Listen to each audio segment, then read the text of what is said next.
How to get a deep voice if you don't have a genetic lottery. तुम्हारी voice में 3 तरीके की चीज़ें होती है जिसको तुम्हें समझना पड़ेगा। Generator, vibrator and resonator. Generator is basically your lungs, जिसकी वजह से तुम्हारा जो एयर फ्लो है वो पॉसिबल हो पाता है, जिसकी वजह से वो एयर फ्लो तुम्हारी वॉइस में कन्वर्ट होता है। Vibrator is basically your throat, जिसके अंदर लैरिंग्स होता है, एडम्स एप्पल जो लैरिंग्स को प्रोटेक्ट कर रहा होता है, और लैरिंग्स के अंदर के टिश्यूज जो टेस्टोस्टेरोन की वजह से अफेक्ट होते हैं।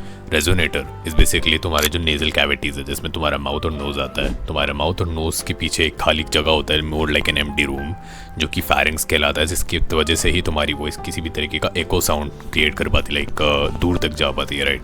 क्योंकि फैरिंग्स में जो वॉइस होती है वो पूरी रेजोनेट होती है, पूरी जगह फैलती है। These things are the basic foundation of your voice, right? After understanding this, you have to understand कि अगर तुम प्यूबर्टी में हो तो तुम्हारे लैरिंग्स के अंदर के टिश्यूज टेस्टोस्टेरोन से अफेक्ट हो रहे होंगे, जिसकी वजह से उनके पतले या मोटे होने की वजह से तुम्हारी जो वॉइस है वो डीप या फिर श्रिल होती है।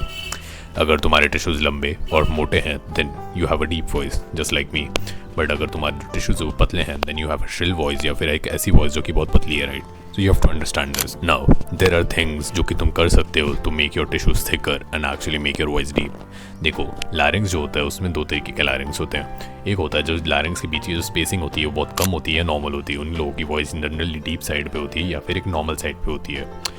जिनकी स्पेसिंग ज़्यादा होती है उनकी वॉइस बहुत पतली या फिर श्रिल होती है। अगर तुम्हारी वॉइस बहुत पतली और श्रिल है या फिर इवन नॉर्मल साइड पे है तो तुम्हारी जो लाइनिंग है उसमें थोड़ा सा गैप होगा। बट जिन लोगों की वॉइस बहुत पतली होती है, जिनके उस लैरिंग्स में लिटरली बहुत कम गैप होता है, लाइक उनके लैरिंग्स ऑलमोस्ट टच हो रहे होते हैं, जिसकी वजह से उनकी वॉइस डीप होती है, क्योंकि उनके जो लैरिंग्स होता है वो और तरीके से उस साउंड को लाइक सिर्फ कम जगह से निकाल पाता है, राइट। जितनी ज़्यादा जगह होगी वो साउंड उतना ज़्यादा फैलेगा, उतना ज़्यादा श्रिल तुम्हारी वॉइस होगी। जितनी कम जगह होगी वो साउंड उतना कम होगा। नाउ देयर आर मेथड्स कि तुम अपने लैरिंग्स की जगह को फिक्स कर सकते हो, लैरिंग्स के बीच की स्पेसिंग को फिक्स करते हो। एंड आई विल माइक गिर जाता अभी। And I have included everything in my paid split. Like paid split की लिंक तुम्हें डिस्क्रिप्शन में मिल जाएगी, उसमें तुम्हें 1000 एक्सरसाइज मिल जाएंगी, 1000 चीज़ें मिल जाएंगी, so that you can fix your actual voice और तुम्हारा लैरिंग्स की स्पेसिंग को भी सही कर सकते हो। लाइक उसमें लिटरली एक्सरसाइज जो मैंने रिसर्च करके उसमें डाली है। A lot of my buyers have been getting positive results. If you want the same results, then link is in the description. मुझे मैसेज करो इंस्टा पे and I'll give you the like paid split, right? And apart from the exercise, there are actually vocals जो तुम्हारे linings के बीच की spacing को fix कर सकते हैं। तो पहला वोकल होगा voice of authority, second vocal is ahoy sound, and the third vocal is loud siren. ये जो 3 तरीके के वोकल्स होते हैं, you have to understand all of these. और अगेन ये सब मेरे पेड स्प्लिट में है, but if you want to get it for free तो तुम यूट्यूब पे सर्च कर सकते हो। और अगर मैं शॉर्ट टर्म में तुम्हें समझाऊँ तो दीज आर बेसिकली वोकल्स जो कि तुम अब एक तरीके से बोलते हो तो तुम्हारा जो लैरिंग्स है, तुम्हारा जो थ्रोट है, like it's like exercise for your throat, तुम्हारे गले के लिए एक्सरसाइज है।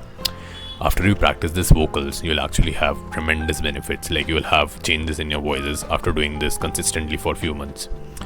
वोकल्स को जो टाइम लगता है तुम्हारी वॉइस को चेंज करने में, बट जो एक्सरसाइजेज है उसको कम टाइम लगता है। लाइक अगर वोकल्स को करीब 6 महीने लग रहे थे, एक्सरसाइज को वो 1 से 3 महीने के बीच में लग सकता है। And if you actually increase your testosterone during your puberty then तुम्हारी वॉइस एक्चुअली डीप हो जाएगी and it will be like permanent fix, right. उसके बाद तुम्हें एक्सरसाइज करने की भी ज़रूरत नहीं पड़ेगी। And you have more like you have acquired the hidden gem जो तुम्हें हमेशा से चाहिए था। So yeah this was a short video. And if you actually want the paid split जिसमें मैं खुद आऊँगा तो मैं जाके लाइक लिटरली रिकमेंड करूँगा सारी चीज़ें, तुम्हारी हेल्प करूँगा कि तुम्हें वॉइस में क्या चेंजेस की ज़रूरत है, क्या चेंजेस तुम कर सकते हो और क्या मुझे मेरा फीडबैक है तुम्हारी वॉइस को लेकर। Then you can buy that paid split and again it's completely optional, the videos will keep coming. But if you have some extra money और तुम्हें एडवांस लेवल पे इन चीज़ों को ले जाना है then paid split is still in the option. And until then own your voice.